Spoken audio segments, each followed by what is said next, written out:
If you work with humans, which is just about everybody listening to this podcast, then this episode is for you. Valerie Bogie joins me to talk about all of the difficult circumstances we can face when the animals we care about often require us to also be skillful, empathetic, and compassionate with their caretakers. From active listening to building resiliency to avoiding burnout and compassion fatigue, we dive deep into the human side of the work we do in this episode. Valerie's experience in the animal world made her realize the need for more emotional understanding and support for the human side of the human-animal bond. Since 2000, she has worked in a variety of settings, which include the vet hospital, animal shelter, veterinary behavior practice, dog training, and caring for exotic animals at several zoos and aquariums across the country. Once she learned about veterinary social work, she realized it was what had been missing from her animal care experiences. Valerie is currently working on her Master's of Science in Social Work degree with a veterinary social work specialty at University of Tennessee, Knoxville. Valerie works for Insight Animal Behavior Services and GRAZE, which is Growing Resiliency for Aquarium and Zoo Employees. Focusing on human support services, she leads a variety of workshops, including emotional CPR, which focuses on connecting and active listening to support someone going through a difficult time. And if you are enjoying the Bitey End of the Dog, you can support the podcast by going to aggressivedog.com, where there's a variety of resources to learn more about helping dogs with aggression issues, including the upcoming Aggression in Dogs Conference happening from October 11th to 13th, 2024 in Scottsdale, Arizona, with both in-person and online options. You can learn more about the Aggression in Dogs Master Course, which is the most comprehensive course available anywhere in the world for learning how to work with and help dogs with aggression issues. I also have a wide variety of webinars, upcoming courses, videos, and articles, all from the foremost experts in training and behavior. We are your one-stop shop for all things related to aggression in dogs. Hey guys, welcome back to the Bitey End of the Dog. This is a very special episode because we are talking about the human side of the work we do. And I'm very excited to be diving into this topic because it's not talked about enough in our industry. And I have an expert on that topic here. Valerie Bogie is here joining us, and we're going to take a deep dive into all things human and the behavior work we do. So welcome to the show, Valerie. Thank you so much for having me.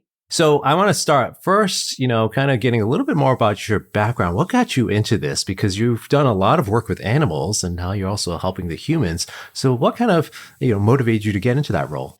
Yeah, so I have played a role in many animal arenas. So I have, currently behavior consultant for Insight Animal Behavior Services.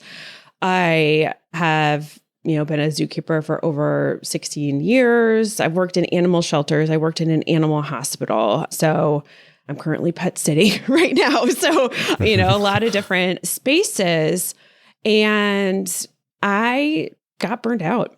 I loved the animals. I loved training the animals. I loved so much about working in the zoo and aquarium field, but I just felt overwhelmed. I felt I was in a situation where I was being bullied and wasn't really being heard or seen by management. And at some point, you have to make that decision.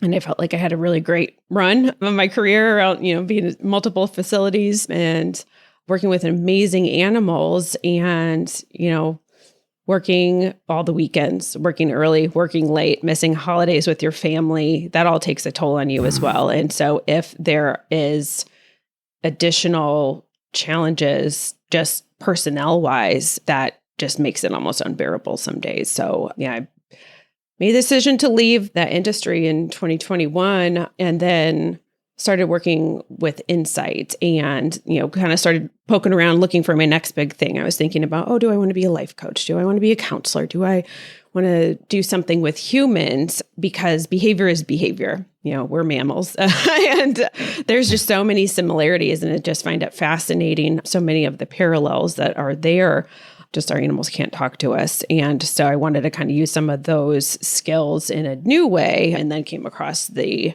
veterinary human support certificate through University of Tennessee, Knoxville. So that is under the umbrella of the veterinary social work program. But this certificate was specifically designed for people in the animal world who want to people better.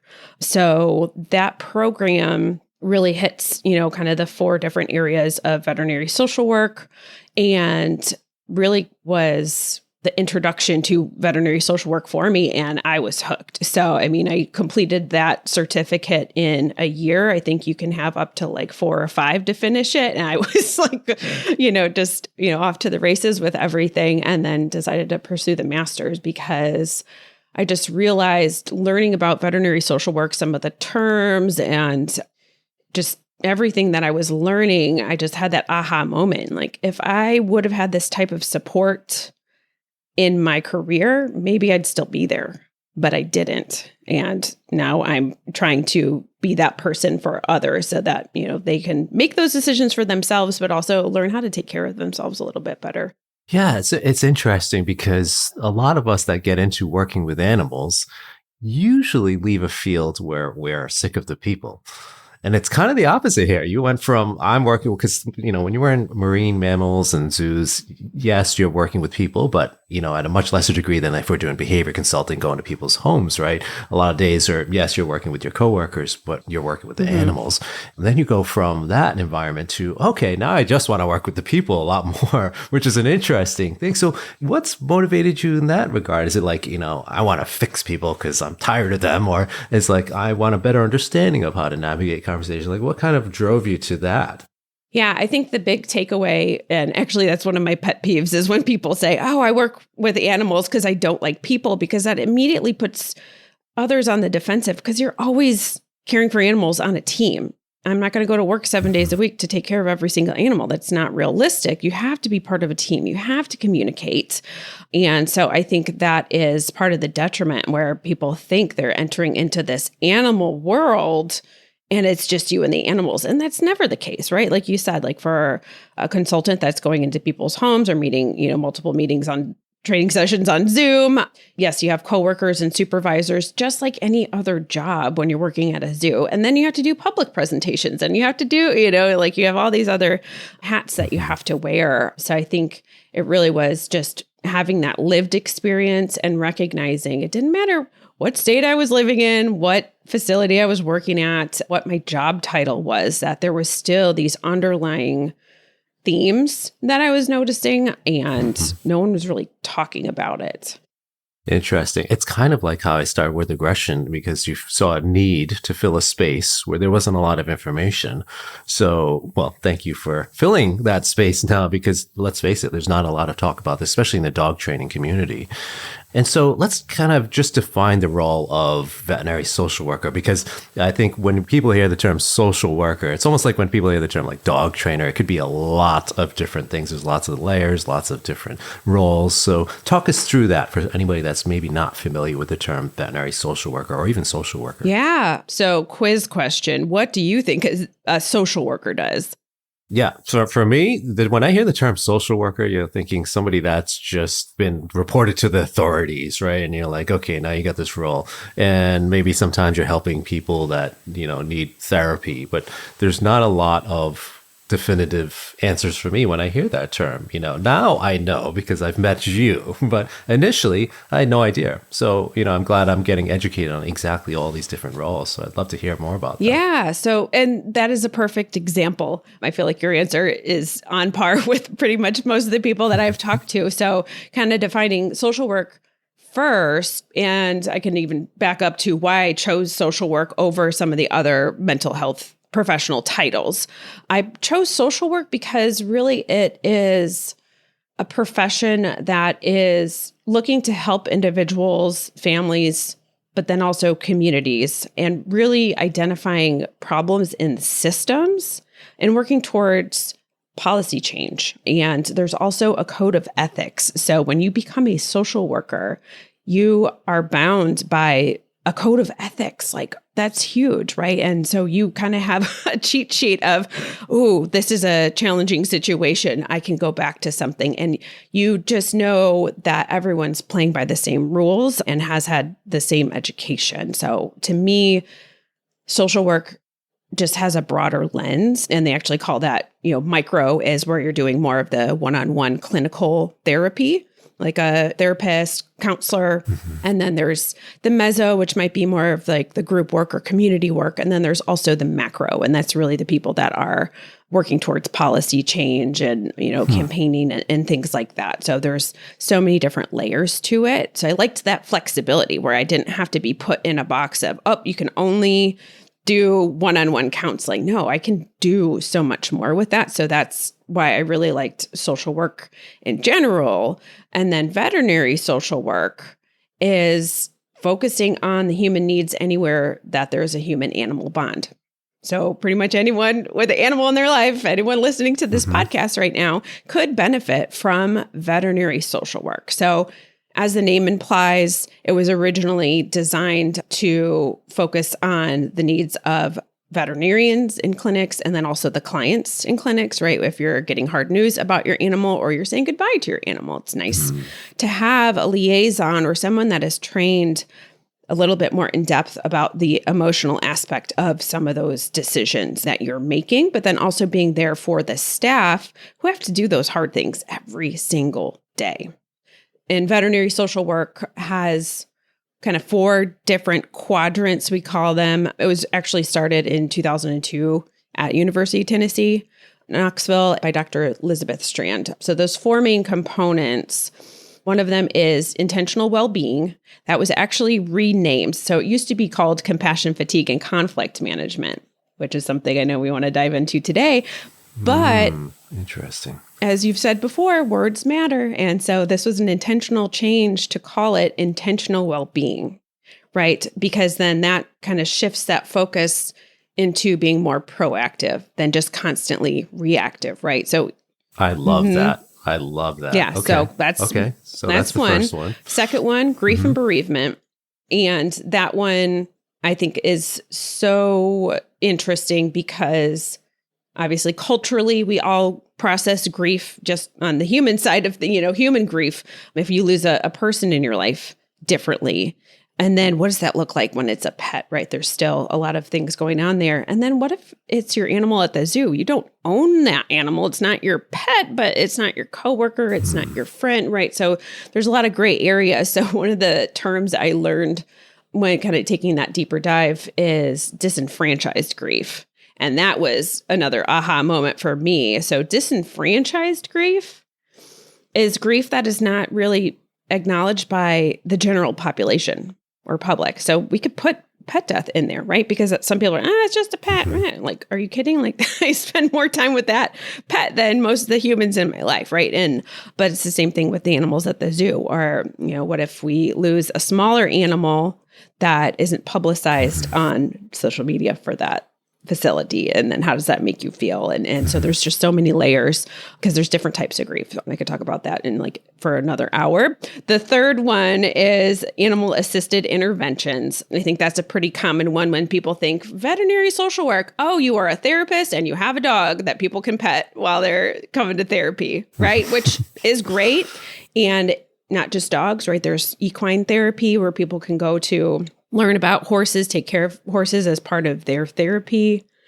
And then that fourth one is the link between human and animal violence. And so that one's really looking at the statistics of if there is animal abuse, a lot of times there's human abuse in that household and vice versa. So really looking at, community level initiatives of how are we tracking this? How are these entities communicating so we can track this better and help everyone in the household? Domestic violence shelters, some are now offering that you could bring your pet with you, and that wasn't always the case. Or there's networks where someone can secretly foster your animal for you so you can get to safety. And just there's just 4, but each one is got a lot of depth to it, which also I think is very attractive when you're talking about veterinary social work, to just know a little bit more about those quadrants. Yeah, that's really helpful to understand the different, areas that you might go into. And, the question I was going to ask you is, it's so new to the field. It seems like there's not a lot of veterinary social workers, I'm assuming, out there. Is there a number that you're aware of? Or is this, in my search, actually, when I was looking for guests on this topic, and I've been searching for years, only a few names come up to me. So what is your feedback on that? Yeah, so it is still kind of niche and growing. And it's amazing, for something that was started in 2002. I recently, earlier in the year, went to the WVC conference in Vegas and was talking to people about veterinary social work. People didn't understand what it was or had never heard of it before. So I'm like, oh, wow, that's a good indication. We still have a lot of work to do, right? But as far as numbers, I don't know off the top of my head, because there are more programs now. So it's not just University of Tennessee anymore. There are other colleges that have veterinary social work as an option, which is amazing. And also, too, for someone that is already a social worker and then finds veterinary social work and it's like, wow, this is it. I want to do this. There's actually now post-grad certificates. So you can add that additional education on, even if you're already, completed your school for social work. But there's not a lot of them. And that's also trying to spread the word, because you might be listening to this and think, oh, wow, that veterinary human support certificate sounds pretty interesting.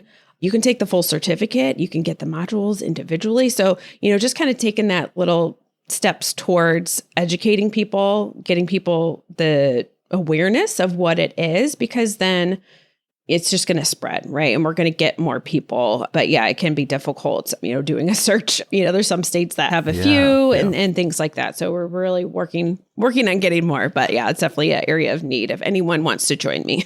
Yeah, I'm sure the listeners hearing everything you're saying is probably like, we do need to see these spaces filled, because everything you're talking about in those 4 quadrants, so to speak, there's absolutely a demand for all of those services and all of those topics. It's just so badly needed. So thank you for the work you're doing.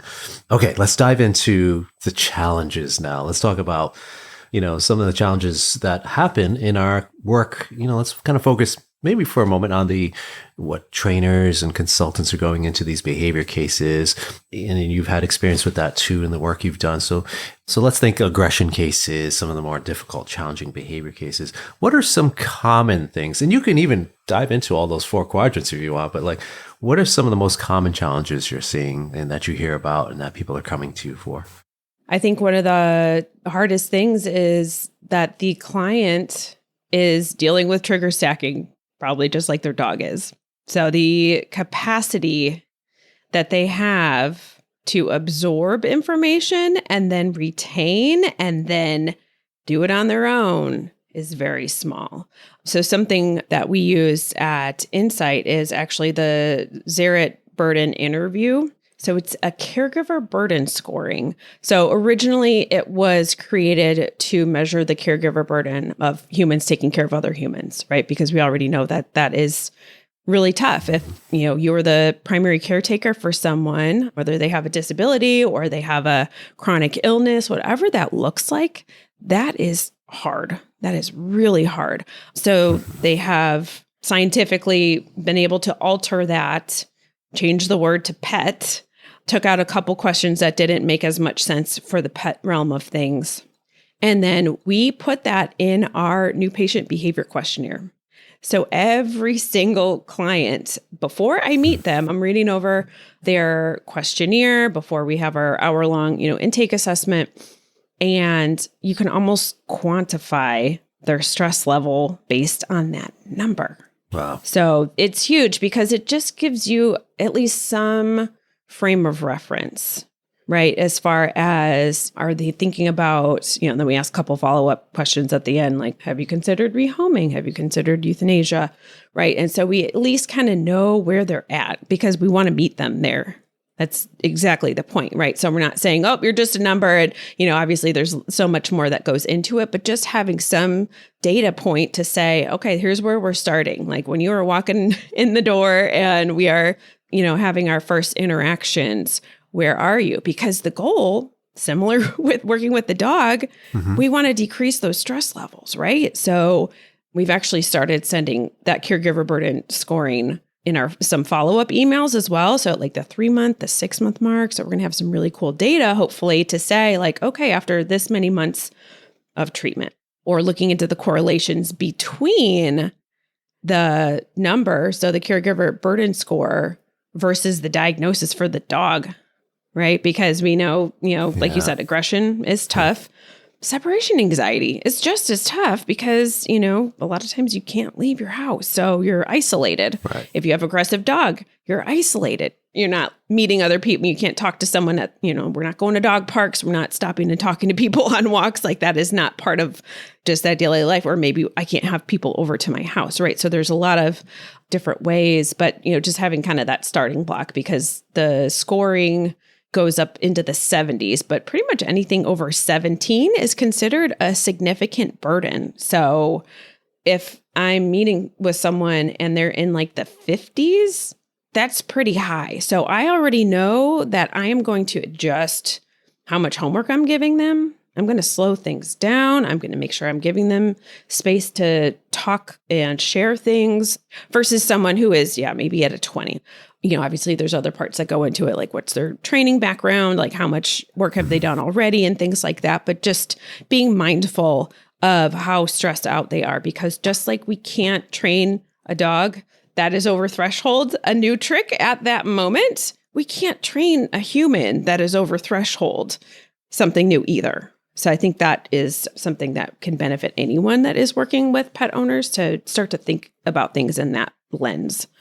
Is that something that somebody needs training on how to use properly? Or is it something that somebody can learn, you get the form, and they see the questions, and then the score will give them at least a baseline of where to go? Now, obviously, the social work part would require the training, or, if we start to get into the human therapy part of things.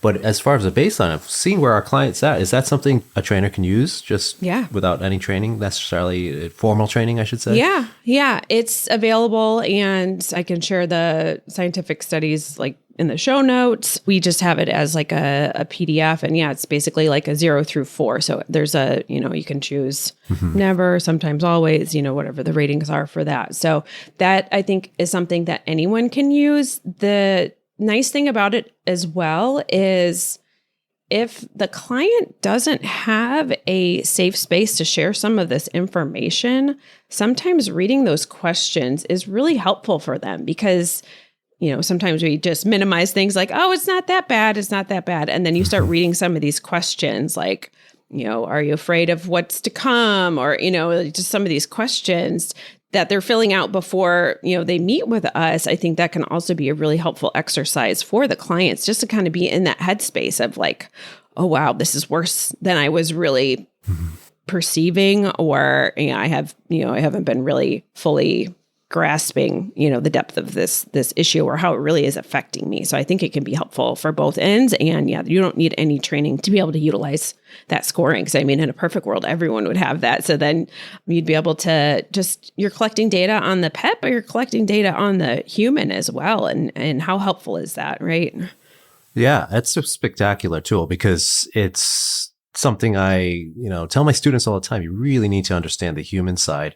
And how do we get that information? Typically, we're doing it in person. We're reading the person's facial expressions, their body language. We're hearing their story. But I love that there's this tool that can get some of that information ahead of time. Because let's face it, we do it for the dogs all the time. Where does your dog sleep? All those questions we would typically have on our intake forms, whether we do it in person or we send it out ahead of time. We don't do that for the humans. And if we do, it's very minimal. It's so minimal. So, and I would agree. I think the burden of the caregiver or these pet guardians that are in these challenging cases is probably the most significant issue I see as well. And I would argue that separation anxiety cases often have more of a burden because of the limitations, the extreme limitations on not leaving the dog alone versus, aggression case. If it's like a stranger danger case, you just have to worry about when strangers come over versus such a significant impact on their lifestyle. Okay. So we talked about burden. What some other common challenges you would say are top of the list for these behavior cases from the client side? From the client side, I think they're probably dealing with, the burnout and the compassion fatigue as well, right? Like, so the caregiver burden is huge, but then also I feel like when people get to us, as a veterinary behaviorist practice, they have tried so much, and we could talk about this again forever, but just the gray areas of the dog training industry, right? So someone has said that they are a behaviorist or they do a board and train, or they do, so they're doing all these things. They're spending all this money and time and energy spending and just hoping that it's going to work, but just not always having the guidance or education to understand why some of those might not be as fruitful as others. So I think a lot of times too, they are just tired. I'm sure you've seen it in plenty of your cases where they're just like, you're my last hope. This is it. If you can't fix this, but then what kind of pressure does that put on your dog trainer when you tell them, or your veterinary health professional, you're my last hope?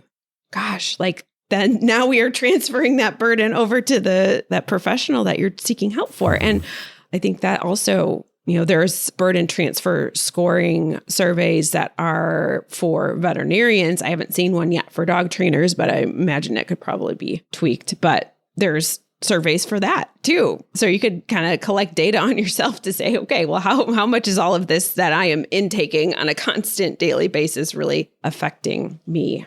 So yeah, it's, clients are going to be exasperated and sometimes embarrassed too about their dog's behavior, or they're blaming themselves. They're thinking, oh, this is my fault, or I'm not doing this, or I'm not being, quote, alpha enough. And they have all this different noise coming in from different angles. So, and I definitely want to jump into the trainer side, but as trainers and consultants, what are some things we can do to help clients that are feeling this incredible burden, this exasperation, this embarrassment, all these emotions that can come into these cases?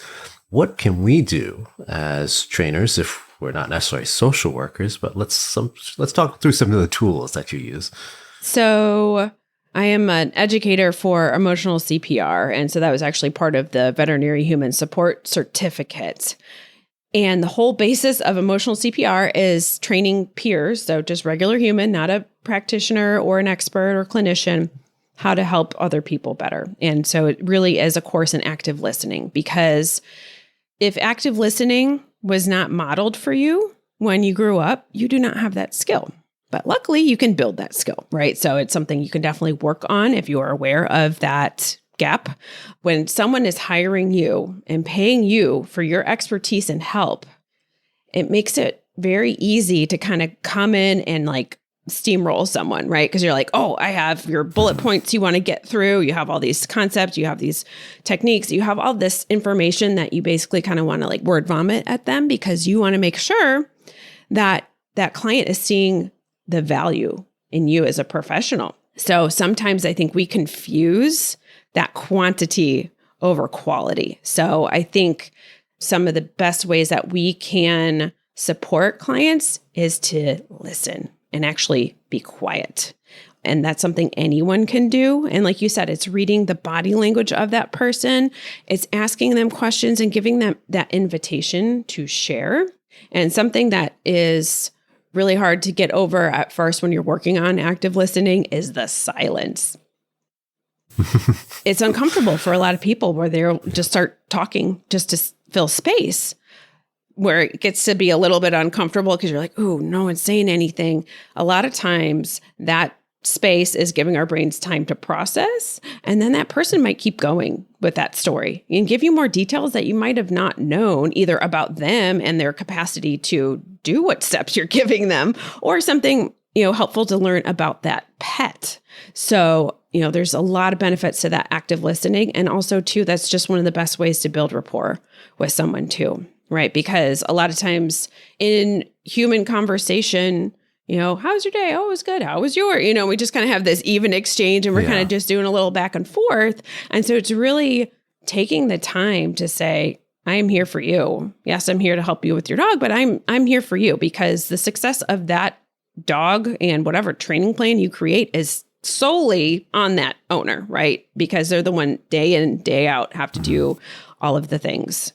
So giving them the space to share everything that they want to share and kind of process all of that, you can kind of, start to see them relax, start to see them be a little bit more calm. Now you've gotten some trust, and they're hopefully in a better headspace now that they feel heard by you to actually be able to learn some of the things you're trying to train them. And then I think the other side of that too is, again, just being very aware of the client in front of you. I think it's really easy to say, oh, okay, this is resource guarding. So here's my top 5 tips for resource guarding, and and we just send things over. That client might only be able to do 2. So if you send them 5 and they only do 2, in the 2 weeks between your sessions, that's not a really great percentage of success rate, right? And then how is that client going to feel about themselves? They're going to feel like they failed you, they failed their dog, instead of let's pare things down. Like, I'm very much in like the less is more camp, where we don't have to give all of the information in our head away in like any one session, right? And so let's give you 2 goals. And then guess what? If they do those 2, that is 100% success rate. Now we have a basis to say, oh, okay, that went really well. Are you ready you want an extra one? Right. And you are working alongside them versus this, like, I am the expert. I am giving you these tools. Like, you must do all of this. Right. I think just really making it manageable for that human. And then also understanding we all have different learning styles.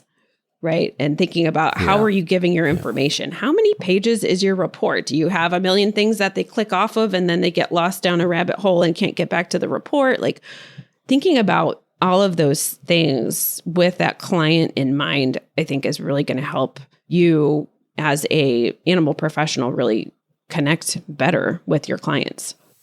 Yeah, all really important tools to use. And we talk about empathy all the time on the show, right? And listening, and the active listening you were just talking about. Can we role play a little bit here? Because I want to give the listeners an example, because I think this is such a common thing, like from a client. And I also want to impart the need to really empathize with a client that might be saying, like, I'll say some things and that might make people laugh, but it's actually what we might hear all the time.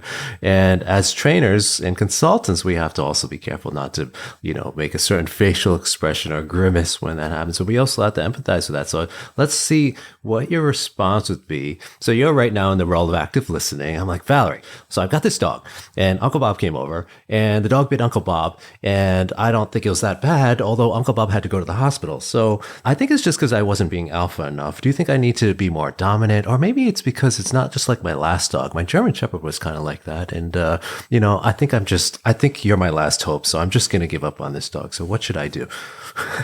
So you get all this, you can kind of picture that. And then, so you're like the dog whisperer, huh? And like, you get all these interesting comments. You want to interject 500 times during that kind of statement.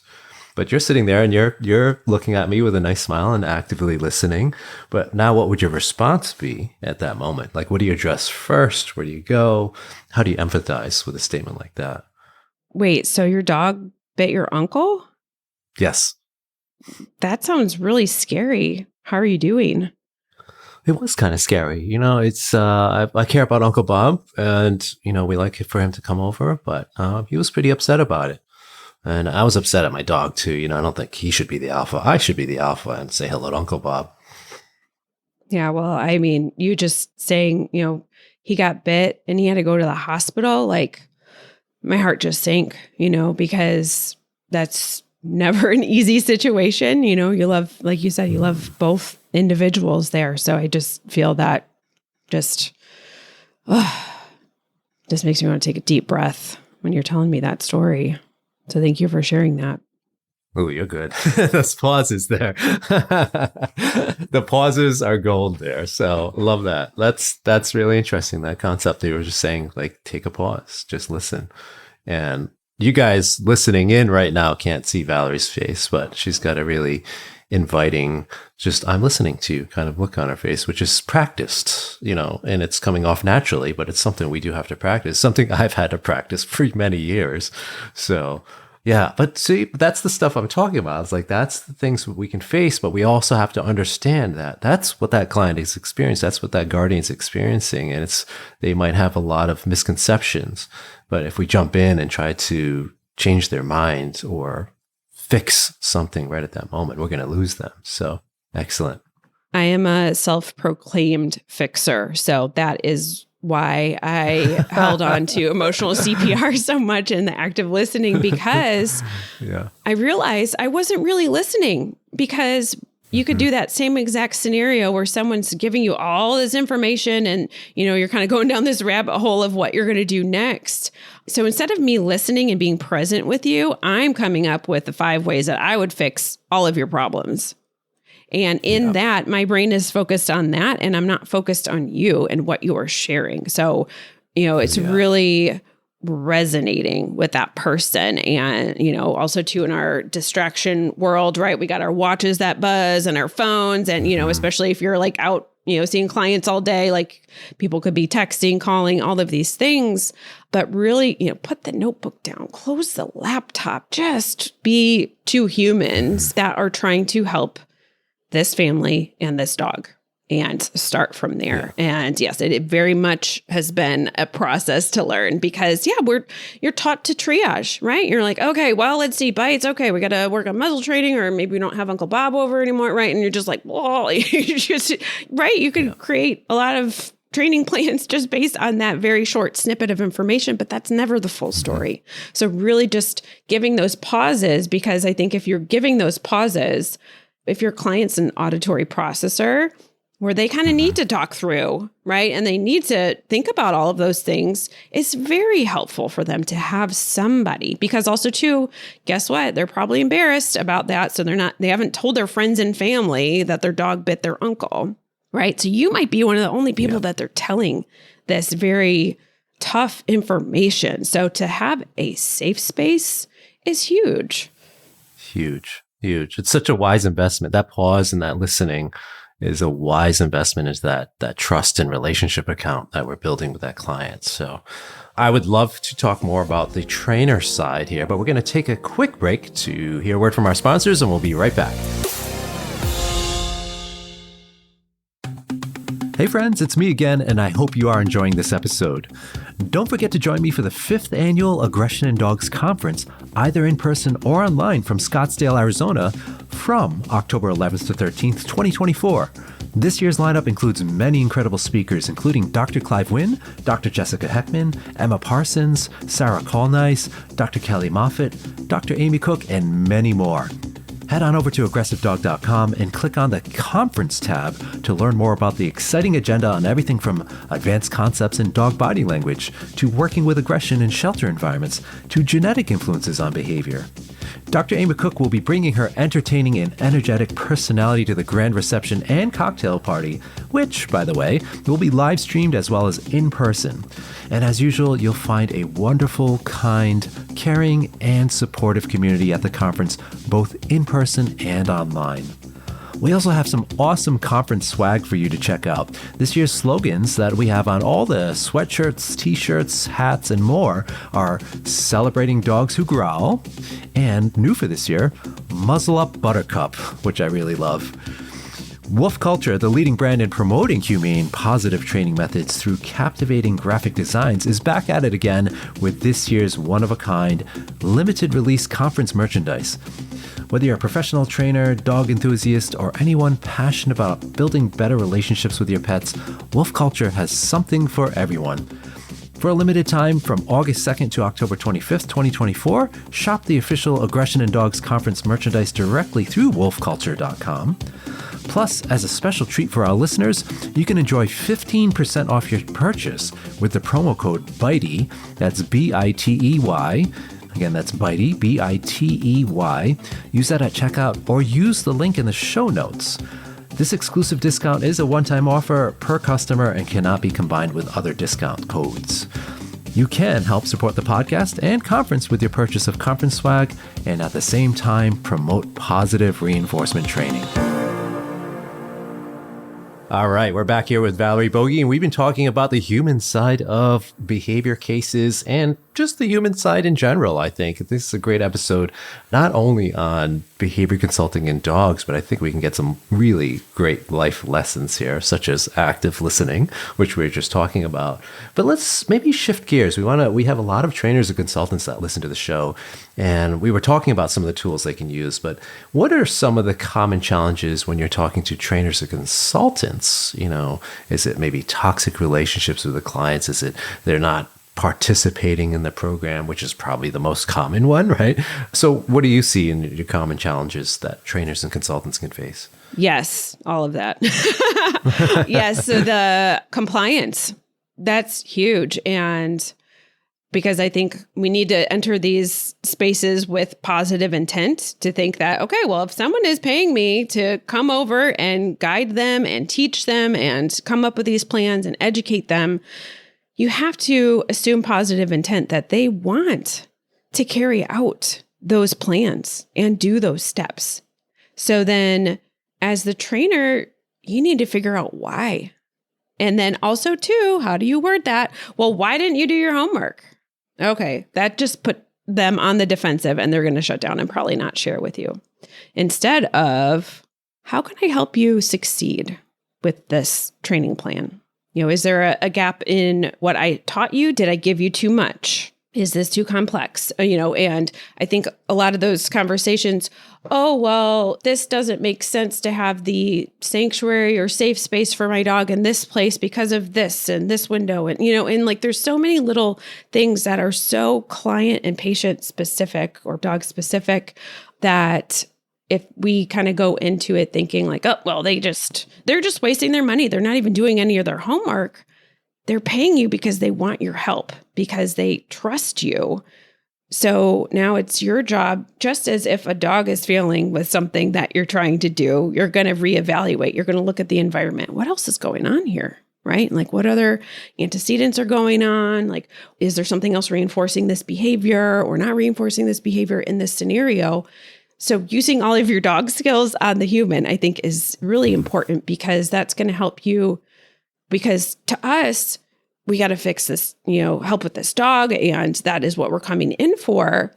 Well, guess what? If they have kids, if they have a job, if they have a family, like they have life outside of that dog. And so really understanding them and building that relationship from the get-go is going to help you. So then we can adjust those expectations, right? Because no one's perfect. The dog's not perfect. Client isn't. And I know I am not perfect, right? And that's part of learning, and if you are not ready to fail, then you're not going to succeed at learning because it's part of the process. So I think in those times where it's like really easy to start doing the blame game, taking it down a notch and then kind of figuring out let's use those same behavior sleuthing skills that you use to help identify challenges with that pet for this human. What do you do for the clients or when a trainer is really struggling, sort of building a relationship with the client? Maybe there's just this wall up or the personalities are clashing and they're really struggling. Or maybe the client's just a toxic person or, we can talk about toxic people just in general. So maybe it's not even a client. We can talk about just what do we do with toxic relationships if it's a client or a friend or whatever. How do you kind of help trainers and consultants with that issue? That's a lot to unpack. Yeah. I'm glad you brought that up because I think in any helping profession, you will sacrifice yourself to help. And it doesn't have to be that way because, again, we have to assume positive intent. Everyone has a bad day. But when you start noticing patterns in behavior with that human, you can make a judgment call and decide, is that a relationship you want to continue? And you have that power. I think it's really difficult because there's so many amazing dog trainers out there and you are working in a silo. You started your own business, you got all, you did the certifications, you're killing it, but you're by yourself. So you don't have a sounding board, or your sounding board is, significant others or family and friends, but you don't really have a colleague or a coworker in some situations. Or if you do, it might just be a very small team. So I think going with your gut in a lot of these situations, because I think people, oh, well, it'll get better. They just had a bad day, but you are a behaviorist. If you're a dog trainer, you know behavior. And so you can also recognize patterns in human behavior and being able to set those boundaries. If you continue to speak to me this way during our training sessions, I will no longer be able to be your dog trainer, right? You're setting very clear expectations. And if they can't meet that expectation, then that is on them and that is not on you. And I think it's so easy to say I can help the dog and I'll muscle through, but at what cost? It's not fair to you. I have a follow-up to that. What if you're a person like me, or like how I used to be, a big-time introvert, people-pleasing kind of person, and you would never even fathom having those words come out of your mouth? If you continue to speak to me, it would have been never. I could say that now, but it took practice and time in developing, the confidence to say something like that. What are your recommendations or suggestions to kind of build up to that? Yeah. Being able to confidently say, hey, listen, if you keep speaking to me like that way, or do you know how to navigate that? So I think a great place to start is review your onboarding paperwork, because you can put things in your contract. So when someone is coming to you for assistance, you can put something in there that is basically a bullet point or something you can fall back to, right? Because they're signing, e-signing, whatever, that cancellation policy, right? Rescheduling policy. So you have like all of your kind of norms and conditions in a client contract, but you can put something about, we are entering into a mutual relationship, and whatever you want to put in there to say like trust and respect are paramount for your pet's success. If at any point this is not being met, this relationship can be ended by either party. There's a difference between, toxic relationship, but then also maybe you're just not a love match with that trainer, and there's just times where it's just like the learning style and your teaching style just don't match, or just, maybe personality wise. And it's okay to call it out and just say, hey, I'm having a real hard time. Can you tell me a little bit more about X? And just trying to open up those conversations, because they might be feeling the same exact way, but now they're like, oh, well, I signed up for a 6-pack, so we got to trudge through this.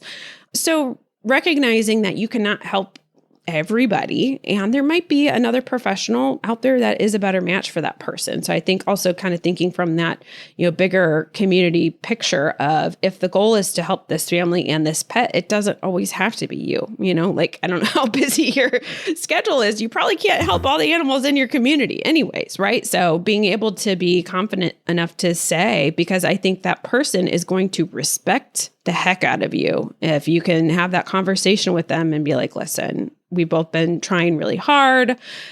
Do you want to continue? Is this beneficial? Are you learning, right? Or what if a family member just died? It might not be about you at all either, right? Like there's just so much that goes into that. So I think safeguarding yourself from the front end with something in the client contract or your onboarding paperwork somewhere where they read it at that moment or not, they're signing their name to it. So they should, but then that's something, if you don't feel comfortable having that in-person conversation, if you're going home and you're typing up your report and you're like, oh my gosh, or you see them on your schedule next week and you're like, I don't know if I can do this.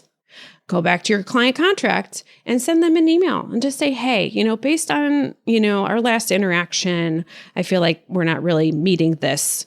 You agreed to this, and give them an out, right? And kind of go from there. So I think obviously in person's always better, but if you're building up to that and you're building your own confidence in those conversations, sending the email first and then maybe the invitation for a quick phone call or something, right? Because then both of you have time to read and process, and then can maybe convene that way versus kind of on the fly where you're like, I'm not prepared, right? Like, I don't know what to say. So that I think could be a helpful tool. I think an additional helpful tool is if there was a template for this, because I think the wording is the most difficult part, because at the same time, you don't want to end up with a negative Google review, right? Somebody taking it personally and be like, I don't like how they talked to me and they just left me and they fired me or whatever.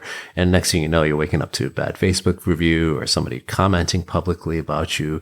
And where a well-worded communication can actually avoid that many times. So just thinking out loud here, now we're going to have Valerie writing up templates for us. Yeah, sure. How to fire, I'm using air quotes there, how to fire, but how to, sever a relationship with a client that's just not working out. Okay. So on the topic of toxic relationships, obviously we have social media now, and that's a significant part of our work that is sometimes necessary, not always necessary. There's arguments that we don't necessarily need social media, but for people that I'm working with, so I'm working with trainers that are sort of, looking to get out there and become speakers or teach courses to other trainers. They kind of need social media because it's going to build brand awareness and exposure. And so let's talk to that crowd, but also even somebody just like they're using social media to get more clients, so that it's kind of a necessary evil, so to speak. Because the answer often is just don't go on social media, but you're at the same time, like that's like saying to somebody, don't use the yellow pages or don't put an ad in the newspaper 20 years ago, right? Or don't take out a radio ad. You're going to miss the advertising opportunities. And let's face it, social media is a lot like that.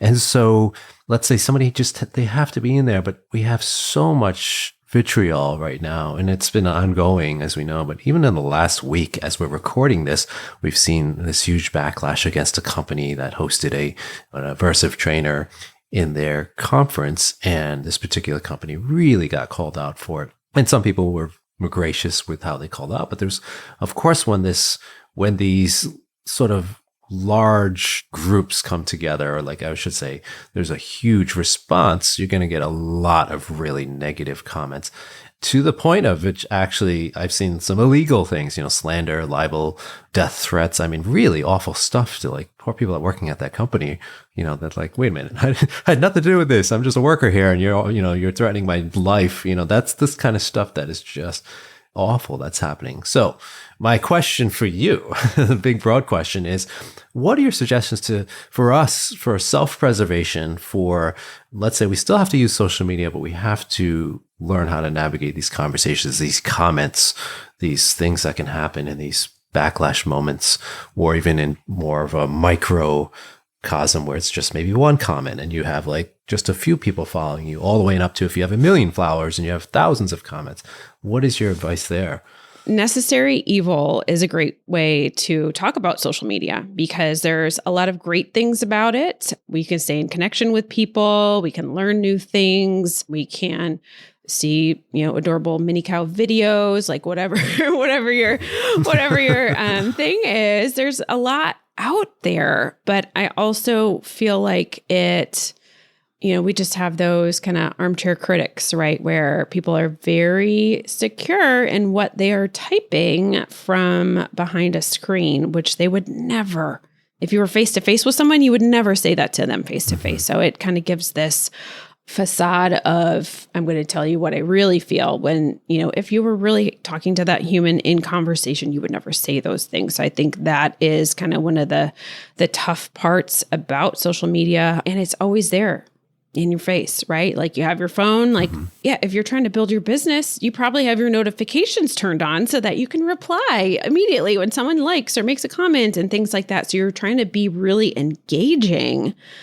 but that is also what is going to zap all of your energy too. So I think as far as social media, you need to kind of pick your platforms wisely, so you don't have to be on all of them. That's exhausting. If you have a team that can do that for you, great. But if you're just one person or, small team, you might not have the bandwidth to be doing it all of the time. So I think choosing your platforms wisely so you don't feel like you have to do like 5 platforms all the time. And then also using the things that are built into it, like for, Facebook, Instagram, you can set up posts and things like that. So maybe you have a dedicated social media content posting and you can do it for like the whole month. Set it and forget it. I think that brings up just that whole idea again of like setting boundaries. Like, because again, if you are out there, you're trying to drum up more business and get people interested in what you're doing, you want to be available, right? So you can answer questions and tell them all about your services and why they should choose you. But I don't think anyone should be answering, Facebook messages or, that kind of stuff, 9:00 at night. Like you need to kind of set timeframes for yourself because otherwise if you're just constantly on it all the time, then you're going to see all the negative things and, it's just going to become a chore. So I think thinking of it as just like, what's your dosing of social media, right? Like, okay, like, are you going to do a daily? Then it needs to be a very small amount every single day. Or are you going to do like every other day? Okay, we can have a little bit more time to allow you to respond and things like that. But just really being mindful of how much time you're spending. Most of our phones will tell us of how much time you're spending on social media.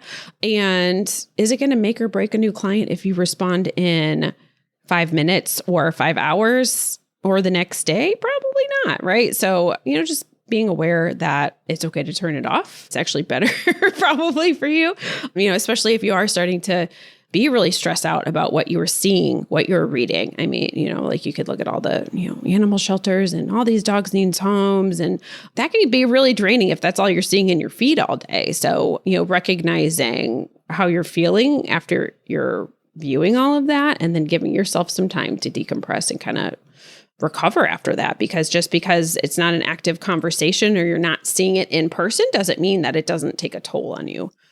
Those are really excellent, tangible tips, because I think everybody needs to know how to balance their time and their own needs for social media. But let's use an example. Let's say you're on social media and you're just let's say you post about this podcast. Oh, excited to do a podcast. And somebody was like, Valerie, we don't really need social workers. They're just stupid. You don't know what you're talking about. And they leave a nasty comment like that, which happens all the time on social media. What goes through your head, and how would you respond to that? Or would you respond? Yeah.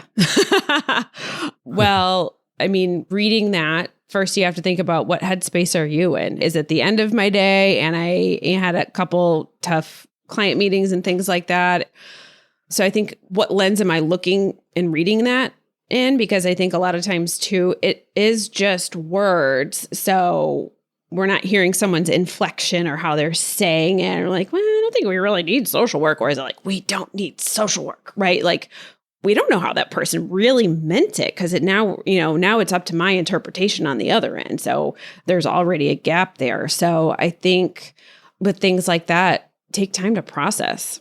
And I typically wouldn't reply right away. I'm going to give time and space to let me process, because if I am reeling and really mad about it, I don't want to respond at that moment, because I'm going to say something I'm probably going to regret later. So I think it's really easy, in some of those comment sections, right, where people are just firing. And it's like, man, is anyone stopping to actually read and absorb, or check in with your body to see how you're feeling when you're reading all of that? Because it's so much, oh, you're wrong, I'm right, and this and that. And so I would say give some time and space to process, and then decide, is it worth replying to, right? Because a lot of times we can just delete the comment. Is that going to be easier?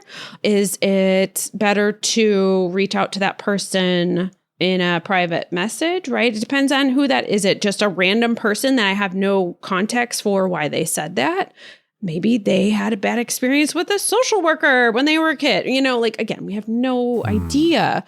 So I think you kind of have to navigate them as they come, but then just recognizing, again, it's your platform. You have the choice. You can delete, you can block. Sometimes you might have other people on your page come rally for you and say, actually, we thought this was really cool, or this is why. Because again, is it worth your energy?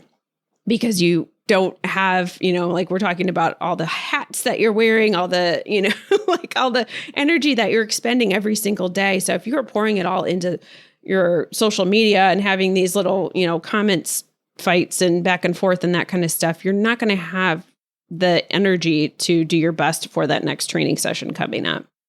So is it worth it? Excellent point. Yes.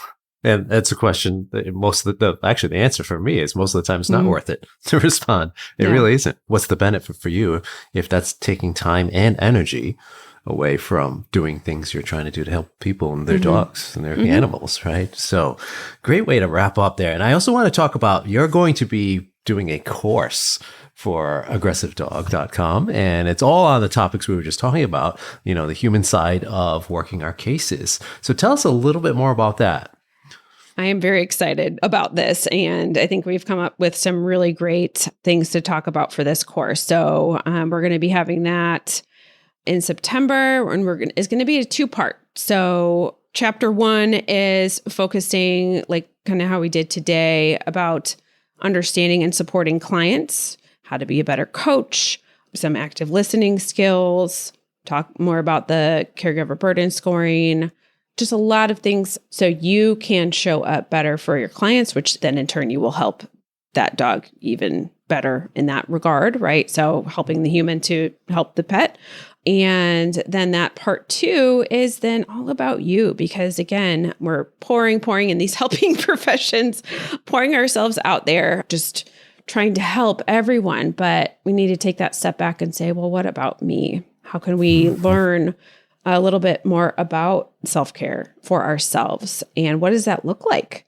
It's not all bubble baths and trips around the world and things. Those are all great. But if you come back home or you complete that task and you feel the same way, then that wasn't actually self-care, because you should feel rejuvenated. You should feel different after you doing something. And so that's going to look different for everyone. So I think kind of taking that deep dive into self-care, what does that look like? For some days, it might be making yourself lunch, like eating, like, if you're having that super busy day, or you're having like a day where you're not working and you just feel off. Sometimes your self-care is just literally feeding yourself and drinking some water. And that is going to be gold star for that day. You did it, right? And so our standards and our criteria are going to change, just like our criteria is going to change for the dogs that we're training as well. So I'm really excited about both workshops, obviously, but just having that combination effect, because I think a lot of times we run out of time to talk about both sides. So I think just being able to have that opportunity of really dedicating a little bit more in-depth time to talk about these things through the lens of a dog trainer or, dog professionals, because again, we talked about how, still new veterinary social work is. And so there's not really a lot of resources out there for dog trainers specifically. So that's something that I am very thankful that you're allowing me to do this workshop and working with me to do this, because there's such a need for it, right? So because we can see veterinary social workers in vet clinics. They're at vet med colleges where they're able to help the vets, the clients, and the students. So you're actually training the up and coming veterinarians the skills, so self-care, the resiliency, that intentional well-being before they actually are on the front lines themselves, which is huge to try to help change that industry. Grays, growing resiliency in animal and zoo employees that I work for, we're doing that in the zoo and aquarium realm. And then now there's also vet social workers in animal shelters, but what about the dog trainer? So that's why I'm so excited to bring this to this platform, because I think it's just such a need, and really getting as deep as we can into, both sides of the human aspect as far as the clients and you as the individual, and is going to be pretty amazing. I'm excited for it, and I highly agree with you. It's going to be such a powerful, way of helping trainers work with the cases and consultants and all the work we do. Because as you mentioned, there's just not a lot of information out there. So super excited for that. It's going to be a link for that in the show notes. So check it out if you're interested in the course and learning more about the valuable tools we can use to work with clients as well as care for ourselves. Valerie, where can people find you if they want to reach out, or if they want to check out your site or anything else you're up to these days? Well, speaking of social media, so I am on Facebook, Instagram. I also lead the support group through Insight Animal Behavior Services. So you can go to the Insight website to learn about that free support group. That is for pet owners that have pets with behavior challenges. And I also offer low-cost one-on-one peer support sessions, and that's for anybody. So if you need someone to talk to, again, I am not a licensed professional, so I do read a disclaimer because it really is a peer support session, but really, giving you the time and space, whether you are a vet, a trainer, a client, an animal shelter worker, that's open and available to anyone. And I will also be attending the Aggression in Dogs conference in Arizona, so come say hi in person there as well. Wonderful. Valerie, thank you so much. This has been an excellent conversation, and I'm looking forward to seeing you soon. Awesome. Thanks so much, Mike. That was such an enlightening conversation, and I'm grateful to have had the opportunity to chat with Valerie. She'll be giving a special mini course for aggressivedog.com in September of 2024 on both how to support your clients as well as support your own needs and the often difficult work we do. Stay tuned for more details on that, as I will be sending out an email to everyone subscribed to the newsletter, which you can do if you haven't already by going to aggressivedog.com. And don't forget, while you're there, you can learn more about helping dogs with aggression. From the Aggression in Dogs Master Course to webinars from world-renowned experts and even an annual conference, we have options for both pet pros and pet owners to learn more about aggression in dogs. We also have the Help for Dogs with Aggression bonus episodes that you can subscribe to. These are solo shows where I walk you through how to work with a variety of types of aggression, such as resource guarding, dog-to-dog aggression, territorial aggression, fear-based aggression, and much, much more. You can find a link to subscribe in the show notes or by hitting the subscribe button if you're listening in on Apple Podcasts. Thanks for listening in, and as always, stay well, my friends.